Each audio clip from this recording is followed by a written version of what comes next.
வணக்கம் தலைவா, அனைவருக்கும் இனிய வணக்கம். இன்றைக்கி நம்ம இந்த ஒரு வீடியோவில் இதை பற்றி பார்க்க போகிறோம் அப்படின்னு பார்த்தீங்கன்னா, நகைக்கடன் தள்ளுபடி.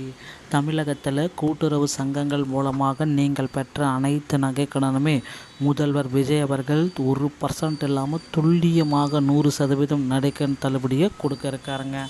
ஸோ யாருக்கெல்லாம் இந்த நகைக்கடன் தள்ளுபடி பொருந்தும், யாரெல்லாம் இந்த நகைக்கடன் தள்ளுபடி பொருந்தாத நபர்கள் நகைக்கடன் தள்ளுபடியை பெற நீங்கள் என்னென்ன வழிமுறைகளை பின்பற்றணும், இதை பற்றின ஒரு முழுமையான தகவலை தான் நான் இந்த வீடியோவின் வாயிலாக உங்களுக்கு சொல்ல போகிறேன்.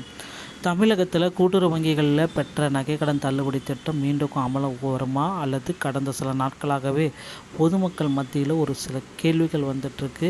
ஏழை மற்றும் நடுத்தர எளிய குடும்பங்கள் இந்த திட்டத்தை வரும் நம்பிக்கையுடன் காத்திருக்கிறாங்க. இந்த சூழ்நிலையில் கூட்டுறவுத்துறை அமைச்சர் காந்திராஜ் வெளியிட்டுள்ள அறிக்கையில் தமிழக மக்களிடையே புதிய நம்பிக்கை உருவாகியுள்ளது. தமிழகத்தில் தேர்தல் காலகட்டத்தில் பொதுமக்களின் வாழ்க்கையை எதிர்பார்க்கும் பல்வேறு நலத்திட்டங்கள் அரசியல் கட்சிகள் முக்கிய வாக்குறுதிகளாக இருந்து வந்தது.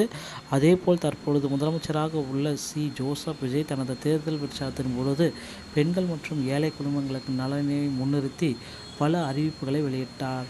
ஸோ 1 சவரன் தங்கம் வழங்கப்படும் என்ற பெரிய அறிவிப்பு. இந்த நிலையில் கூட்டுறவு வங்கிகளில் நகைக்கடன் தள்ளுபடி மோசடி திட்டம் மீண்டும் இதை பரிசீலிச்சிருக்காங்க.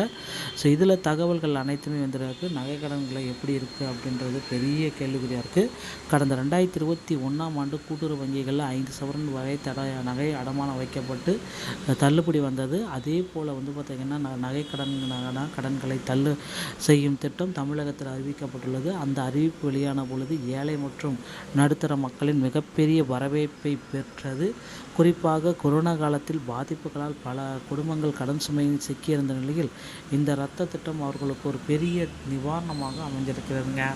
அரசின் தரவுகளின் அடிப்படையில் சுமார் 11 லட்சம் பயனாளிகளுக்கு 4904 கோடி மதிப்புள்ள நகைக்கடன் தள்ளுபடி சான்றிதழ்கள் வழங்கப்பட்டிருக்கு. இதன் மூலம் பல குடும்பங்கள் மீண்டும் பொருளாதார ரீதியாக நிலைநிறுத்த பெற்றுள்ளது. கூட்டுறவு வங்கிகள் மூலமாக அதிக அளவில் நம்பிக்கையுடன் கடன் பெற தொடங்கியதற்கும் நன்றி.